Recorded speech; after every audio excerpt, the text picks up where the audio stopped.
It started as a casual afternoon spent flipping through a dusty box of childhood memories in my parents' attic. I hadn't been up there in years, and the dust hanging thick in the air made me feel like I had stumbled into a forgotten realm. Among the old toys, school reports, and wrinkled coloring books was a thick album, one I didn't recognize. Curious, I opened it and found dozens of photographs neatly arranged in plastic sleeves. They were old, some faded, some yellow, but still intact. One photo in particular caught my eye. It was a group photo from a birthday party. The date scrawled in blue ink on the back read July 1998. I was maybe 8 or 9 years old at the time. In the image, I was standing front and center with a party hat on, cake smeared across my cheek, laughing. Around me were familiar faces I hadn't seen in years, cousins who'd moved far away. Balloons filled the background, and a bright banner hung that said "Happy Birthday." But what made my skin crawl was the man standing in the far left corner. He was tall, unnaturally so, and he wore a pitch black suit with a matching hat, like something out of an old funeral photo. His skin was pale, almost gray, and his face, though blurry, seemed to lack emotion. What struck me most was that he was staring directly into the camera, not smiling, not blinking, just staring. At first, I thought maybe he was someone's dad or a party entertainer. But the longer I looked at the photo, the more wrong it felt. None of the other kids or adults seemed to notice him. They were laughing, clapping, mid-cheer. But the man in black was completely still. I couldn't remember anyone like that being there. Not a guest, not a neighbor. In fact, the more I thought about it, the more I realized I didn't remember this party at all. The setting seemed familiar, but there were details I couldn't place.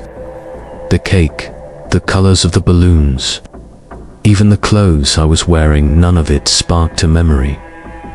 I brought the photo downstairs to my mum, hoping she'd offer some kind of explanation. She glanced at it quickly and smiled, commenting on how small I looked. But when I asked about the man in the corner, her face shifted. She squinted at the photo, then looked at me with confusion. "What man?" she asked. I pointed, tapped the plastic sleeve, and said, "The tall guy in the black suit." My mum stared again, harder this time, then shook her head.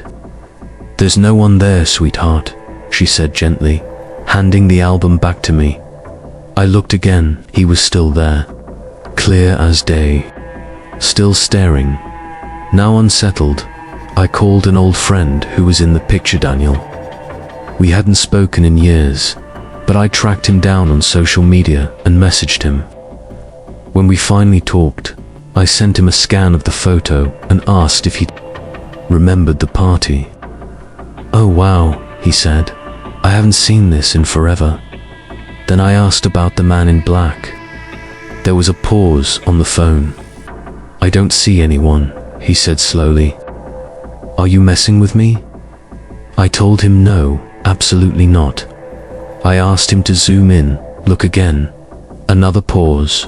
"There's no one there, man. What are you talking about?" At this point, I started to doubt myself. Maybe I was misremembering. Maybe the photo had a shadow that just looked like a person. But when I showed it to my younger sister, she gasped. She saw him immediately. "Who is that?" she whispered, visibly shaken. "Why is he just standing there?" Her reaction made my blood run cold. I wasn't crazy. He was real, but why could only some people see him?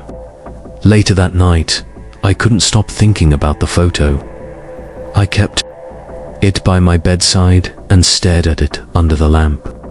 It was like trying to solve a puzzle with missing pieces. The man looked so out of place. He didn't belong in a cheerful birthday photo surrounded by kids and cake. I tried researching photo anomalies online, wondering if this could be a trick of the light, double exposure, anything logical. But none of the examples matched what I saw. They were all abstract distortions or ghostly shapes. This was different. This man had form, presence, intent. I tried to fall asleep, telling myself it was just a weird coincidence. But in the middle of the night, I woke up suddenly, heart racing, and looked toward my nightstand. The photo was still there, propped up slightly, and for a split second, I could have sworn the man had moved. Just a fraction, his head tilted slightly more, his eyes more focused. I blinked rapidly, rubbed my eyes, looked again. He was in the same position as before, but now I wasn't sure what before looked like. That's when I realized the man in the photo wasn't just in the past. Somehow, he was still watching, still aware. And now that I had seen him, I wasn't sure I could ever unsee him again. After seeing the man in the photo, I was deeply disturbed, but convinced it was some kind of mistake or anomaly. Still, it lingered in my mind like a splinter sharp, irritating, impossible to ignore. I thought maybe if I destroyed the photo, I could let it go.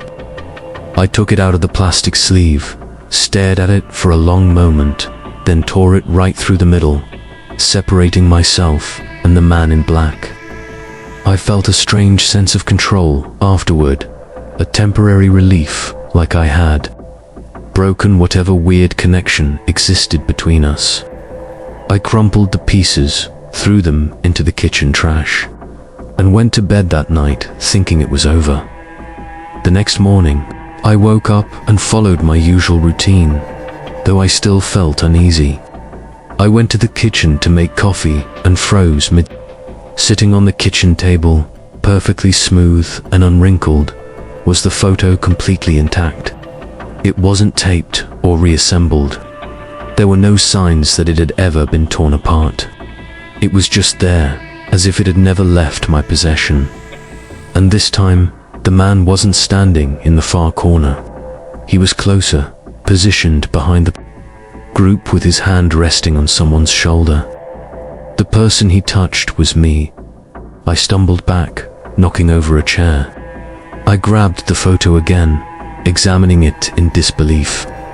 I knew what I had done to it. I tore it into 4 pieces. There was no possible way it could be here again, completely unharmed. My hands shook as I turned it over, expecting to see the same date scrawled on the back, but it was blank, now just white photo paper. That absence felt deliberate, like it had wiped away its own origin. I was no longer looking at a snapshot of a party. I was looking at something alive, something that changed when I wasn't watching. Panic clawed at my throat. I grabbed the photo again, and this time took it outside, lit a match, and set it on fire. I watched the flames devour it, curling the edges, blackening the center, until all that was left was ash. I scattered it in the wind, went inside, and sat in silence. I didn't sleep that night. I just sat with every light on, waiting for something to happen, but nothing did. Maybe I had one. Maybe it was really over. But at 4:44 a.m., I heard a knock at the door. Not a pounding, not a frantic bang, just a soft, polite knock. 3 taps, then silence. I waited, breath held, heart pounding. I didn't move for hours. When the sun finally rose, I opened the door. No one was there. But taped to the door frame was the photo. Not burned, not scorched. Whole. The man in black now stood directly next to me in the picture, his hand resting on my shoulder like we were old friends. I couldn't understand what was happening. It was like the photo had become sentient, evolving each time it reappeared. I had no way to explain it, no logical pattern to follow. I showed it to my sister again, and her reaction was worse this time. She dropped it the moment she saw it. "He moved," she whispered, backing away. "He's getting closer." I told her what happened, how I destroyed it, and it came back. She urged me to see someone, maybe a spiritual advisor or a priest. But part of me was already starting to accept the awful truth. This wasn't just a haunting, it was a pursuit. As the days passed, I began seeing him elsewhere, not just in the photo. He started showing up in reflective surfaces, in blurred backgrounds, in passing shadows. Sometimes I'd see him in the corner of my phone camera before it focused. Once, I opened my front camera and he was standing behind me, but when I turned, around the room was empty. The worst part was that no one else could see him in real time. To them, I was either paranoid or joking. But I wasn't. The fear was real, suffocating, and constant. The photo would vanish and return unpredictably. I started locking it in boxes, burying it, sealing it in plastic. No matter what I did, it came back. Always more vivid. Always with the man standing closer to me. One time, it even showed him in my room. The background of the image was no longer the birthday party. It was my apartment, my exact living room, down to the clock on the wall. That's when I realized this wasn't a remnant of the past. The photo was rewriting itself to fit the present. It was following me, documenting me, drawing him nearer with every frame. I knew there would come a time when he wouldn't just be in the photo, when he would step out of it completely. And when that day came, I wouldn't be able to tear it up or set it on fire. Because by then, he wouldn't need the photo anymore. He'd be standing in my reality, not just frozen in paper. And I didn't know what he would do then or if I'd even be able to stop him. I started taking new photos with different cameras, trying to prove to myself that this wasn't some elaborate delusion or leftover imprint from a damaged picture. At first, nothing strange showed up. I took pictures of my room, the street outside, even selfies in well-lit areas. They all came out normal. I began to breathe easier, convincing myself maybe it really was just one corrupted photo. But that fragile piece didn't last. A week later, I looked back at some pictures I had taken at a family gathering. And there he was, not in the corner. Anymore, he was in the middle of a group shot, standing behind my aunt, staring straight at the lens, face pale and blank. I hadn't noticed him before because I hadn't been looking for him in new pictures. But once I saw it, I couldn't unsee it. I started scanning every image on my phone, old and new. He appeared in 7 of them. Each time, his position changed, sometimes behind someone else, sometimes half visible in the background, and sometimes just a pair of eyes reflected in glass or polished surfaces. It felt like a game he was playing, one that only I was aware of. And the worst part, these were digital photos, taken with my phone. There was no physical copy to return, no object to destroy. That night, I deleted every image he was in. I emptied the trash folder, reset the camera app. But when I reopened my gallery, the photos had reappeared. Not as duplicates or backups, they had reinserted themselves into my phone, back in the exact folders I had removed them from. And in each one, he had moved again. In one photo, he had turned his head to look directly at me. In another, he had stepped forward, closer to the camera. It was like he was slowly approaching, closing the distance between himself and the viewer. One step at a time.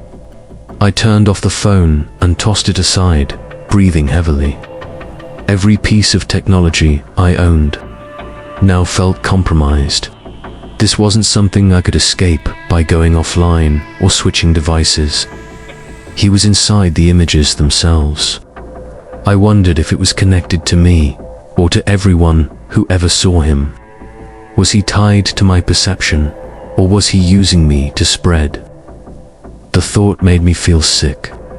What if someone else opened a photo I sent and started seeing him too? What if he didn't want just one person? What if he wanted everyone? I remembered that even my friend Daniel couldn't see the man in the photo at first. But what if that was only because he hadn't looked long enough? What if once you saw him, really saw him, he saw you too? That idea planted itself in my brain and never left. I stopped sending pictures to anyone. I even stopped taking them. I taped over the camera on my phone and laptop. But then strange things began to happen in the background of video calls and reflections. A flicker in the screen, a brief silhouette, the static of a frozen frame that almost looked like his face. It felt like no matter what I avoided, he always found a new way in. The scariest moment came 2 days later. I received an airdrop notification on my phone, even though I hadn't left the house and no one was nearby. The name was blank, just grey text with no identifiable source. I accepted it out of sheer curiosity, and one single image appeared. It was my bedroom, taken from the corner near my ceiling.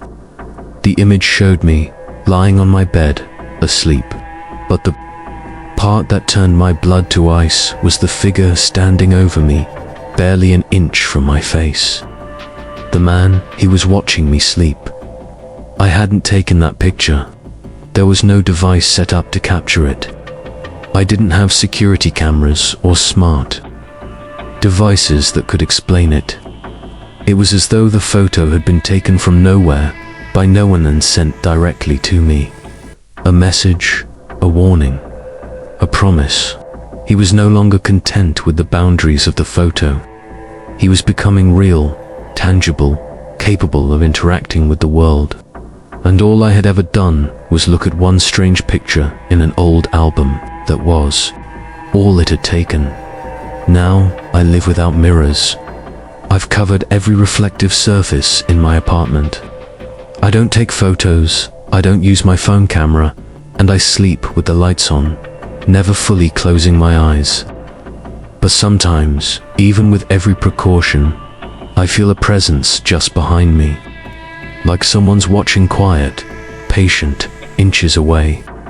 And in my dreams, I see flashes of that same image, me sleeping and him closer than ever before, face expressionless, eyes fixed on mine as if waiting for something final, something irreversible. The night I heard the crinkling sound of photo paper in the darkness, everything shifted. By then, I had tried everything to rid myself of that cursed photographer, one that kept reappearing no matter how I destroyed it. I burned it, tore it to pieces, buried it in the woods. Yet each time, it returned whole and unchanged, except for one terrifying detail. The man in black kept moving closer to me in the image. That night, the house was silent, the kind of silence that doesn't feel calm but rather feels like something is listening. I was lying in bed, unable to sleep, when I heard it. It was faint at first, like the gentle rustling of paper. I tried to tell myself it was just the wind brushing the window or the heater ticking. But then it grew louder, more deliberate. A dry, repetitive crinkle, like someone slowly folding and unfolding thick paper, right there in the room with me. I froze in bed, heart thudding, eyes wide in the dark. The sound didn't stop. It came from the direction of my closet. Then it moved just slightly to the desk near my bed. My phone screen lit up on its own, casting a cold glow across the room. That's when I saw it, the photo. It was propped up on the wall, perfectly framed, as if it had always belonged there. I hadn't framed it. I hadn't even seen it that day, but now it hung in full view, and the man in black was no longer standing far away. He was directly behind me in the image, barely inches from the back of my head. I sat upright in bed, trembling, my breath caught in my throat. There was no way I put that photo there. I approached it slowly, each step feeling like a betrayal to my instincts, screaming to run. When I got close enough, I realized something even more terrifying. The photo had changed again. The background was no longer the old birthday party. It was my room. My exact room. The same bedspread, the same shelves, even the clothes I was wearing at that moment. It wasn't just a haunting anymore. It was a mirror, a living, breathing snapshot of now. And the man was in it, reaching toward me, hand frozen mid-movement, as if the photo had caught him in the act. I turned around in panic, expecting to find him there, standing over me. But the room was empty. At least, it looked that way. I touched the frame. It was cold, too cold for something that had just appeared. My fingers trembled as I lifted it from the wall, and as I did, the photo within the frame moved. The man blinked. It was subtle, almost imperceptible, but I saw it. I know what I saw. His eyes closed and opened again, and his mouth curved not into a smile, but into something worse, an acknowledgement. He knew I was watching.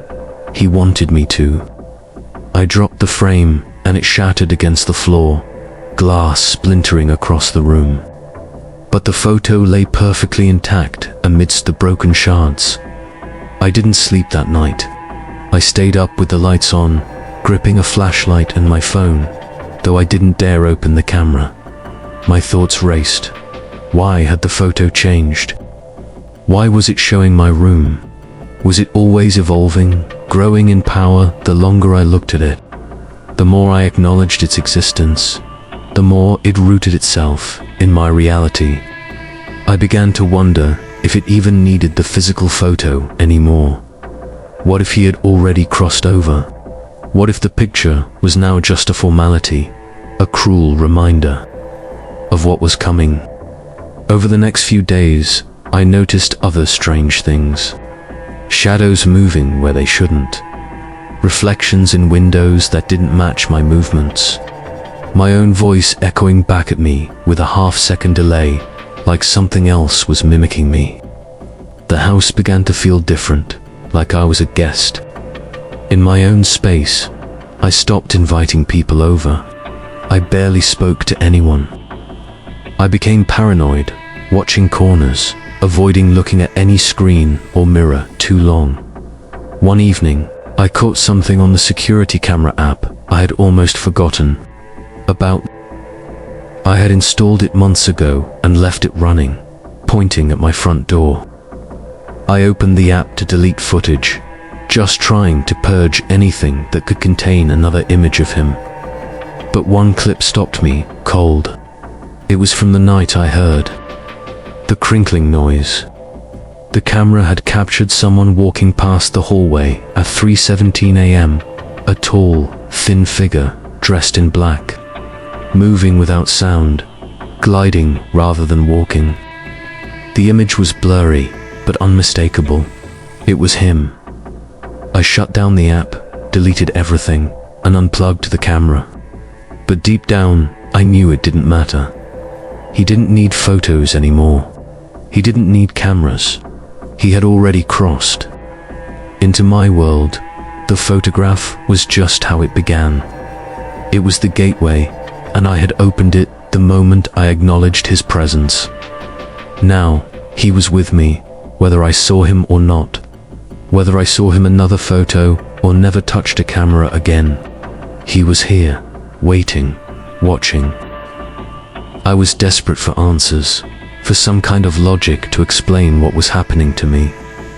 The man in the photo had haunted every waking moment, his presence bleeding from a single old image into my daily life. He was in new photos, in mirrors, in the corners of my vision. I had exhausted every rational explanation.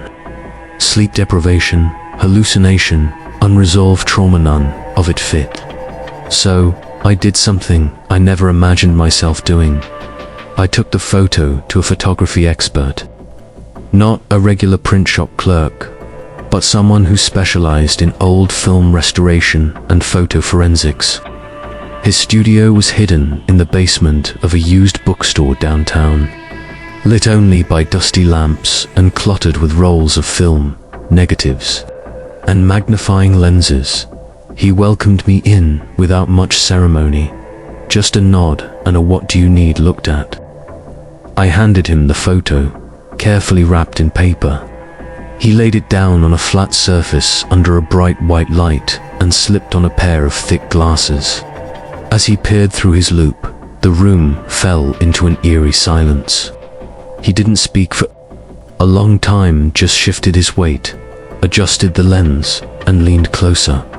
Then he asked, "Where did you get this?" I told him it was from an old album, that I didn't remember the original event.